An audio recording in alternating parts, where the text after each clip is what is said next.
अस्सलाम वालेकुम रहमतुल्लाहि व बरकातहू। तो जैसे कि पिछली वीडियो में मैंने आपको हज के अलग अलग जो अरकान होते हैं हज उम्रा के और जो इम्पोर्टेंट टॉपिक्स होते हैं, एहराम की पाबंदियाँ हो गई, तलबिया के बारे में मैंने आपको बताया। उसी सिलसिले में आज की वीडियो में हम लोग बात करने वाले हैं एक और इम्पोर्टेंट टॉपिक के बारे में, जो है तवाफ़ के वक्त इज्तिबा। इज्तिबा वर्ड आपने कई बार सुना होगा। जो लोग उम्रा या हज पे जाते हैं या जाना चाहते हैं तो उनको ये चीज़ सुनाई देती है, ये शब्द सुनाई देता है इज्तिबा। तो इज्तिबा क्या होता है और इज्तिबा कब किया जाता है, इज्तिबा करने और ना करने पे क्या फ़ायदे नुकसान है, तो आज की वीडियो हम लोग बात करेंगे इसी इज्तिबा के बारे में। तो वीडियो को आखिर तक देखिए, इंशाल्लाह आपको फ़ायदा होगा। दोस्तों सबसे पहले समझते हैं इज्तिबा का मतलब। इज्तिबा का मीनिंग होता है दोस्तों, एहराम की जो चादर होती है ऊपर वाली, जिसे रिदा कहा जाता है, उसको अपने दाहिने कंधे से निकाल के बाएं कंधे पे डाल लेना। तो इसका मतलब ये होता है कि आपका जो राइट शोल्डर होएगा, दाहिना जो कंधा होगा वो खुला रहेगा, ओपन रहेगा वो। तो ये जो तरीका है, ये जो अमल है, इसी को इज्तिबा करना कहते हैं। और इसमें सबसे ज़्यादा याद रखने वाली बात यह है कि इज्तिबा जो होती है वो एहराम पहने हुए हाजी यानी कि मर्दों के लिए होता है, औरतों के लिए नहीं होता, क्योंकि औरतें जो है कि अपने सिले हुए कपड़े पहनती हैं, तो उनके लिए ये इज्तिबा नहीं है। और ये सिर्फ तवाफ़ के दौरान होता है। तवाफ़ जैसे शुरू होगा तब ये इज्तिबा शुरू होएगा, और तवाफ़ जैसे ख़त्म होएगा तुरंत इसको ख़त्म कर लेना है। अपना जो राइट शोल्डर है उसको वापस से कवर कर लेना है, जो कपड़ा आपने वहाँ से हटाया था उसको डाल लेना है। तो ये ध्यान रखने वाली बात है कि बहुत सारे हाजियों को हम लोग देखते हैं जिनको जानकारी नहीं होती है या भूल भी जाते हैं कुछ लोग। जब वो एक बार इज्तिबा तवाफ़ के टाइम कर लेते हैं तो वो थ्रू आउट उम्रा जो भी प्रोसेस उनका रहता है, नमाज पढ़ रहे हैं वाजिबुत तवाफ या सही के लिए जा रहे हैं, उनका कंधा खुला ही रहता है। और यहाँ तक कि जब अगर फ़र्ज नमाजों वगैरह का वक्त हो जाता है तब भी उनका कंधा खुला ही रहता है। तो ये चीज़ दोस्तों आपको बहुत ज़्यादा ध्यान रखना है कि ये जो इज्तिबा है वो सिर्फ और सिर्फ तवाफ़ के 7 चक्करों तक ही सीमित है। उसके बाद तुरंत इसको हटा लेना है। अगर आप जो है कि नमाज के टाइम आपका कंधा खुला रहेगा तो आपकी नमाज ही नहीं होगी। तो इसलिए आपको इसको बहुत ज़्यादा ध्यान रखना है, समझ के रखना है। सही के वक्त भी इसको नहीं करना है, सिर्फ और सिर्फ तवाफ़ के 7 चक्करों में ये इज्तिबा होगा।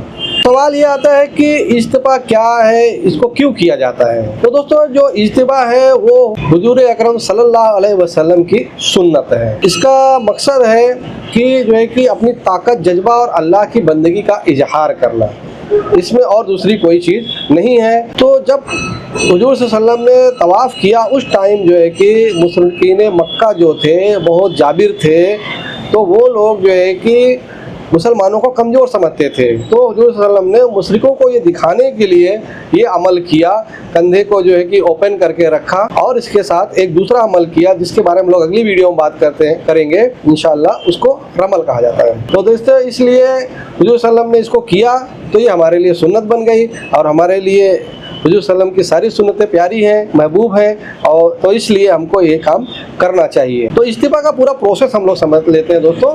तो हम लोग जब खाने काबा के सामने आ जाते हैं एहराम की हालत में और तवाफ़ शुरू करने के लिए नियत करने लगते हैं, तो उससे पहले इसको हमको करना रहता है। जो पहला काम होता है वो कि आपको आपकी जो ऊपर वाली चादर है एहराम को, उसको दाहिने कंधे से निकाल के बाएं कंधे पे डाल लेना है, यानी कि दाहिना कंधा जो आपका होगा वो खुला रहेगा। और उसके बाद जो है कि आप हजर अस्वद के पास आके या उसके सीध में जो ग्रीन लाइट रहती है उसके सामने आके, उसके उस तरफ आपकी पीठ रहेगी, जो ग्रीन लाइट रहती है उस तरफ, और हजर अस्वद आपके सामने रहेगा, काबतुल्लाह आपके सामने रहेगा, और वहाँ से आप नियत करके तवाफ़ आप शुरू करेंगे। और आपका जो इज्तिबा है वो जो है कि तवाफ़ के 7 चक्करों में होगा। आपने अगर कर लिया तो उसको 7 चक्कर में आपका शुरू रहेगा।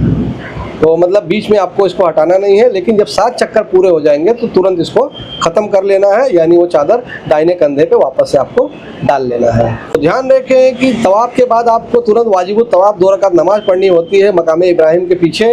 तो उस टाइम पे आपका इज्तिबा नहीं होना चाहिए, आपका जो कंधा है वो खुला नहीं होना चाहिए। तो नमाज के टाइम जो है कि आपका ये कंधा ढका होना चाहिए, ये आपको ध्यान रखना है। तो दोस्तों आप लोग समझ लेते हैं कि इज्तिबा कब नहीं करना चाहिए।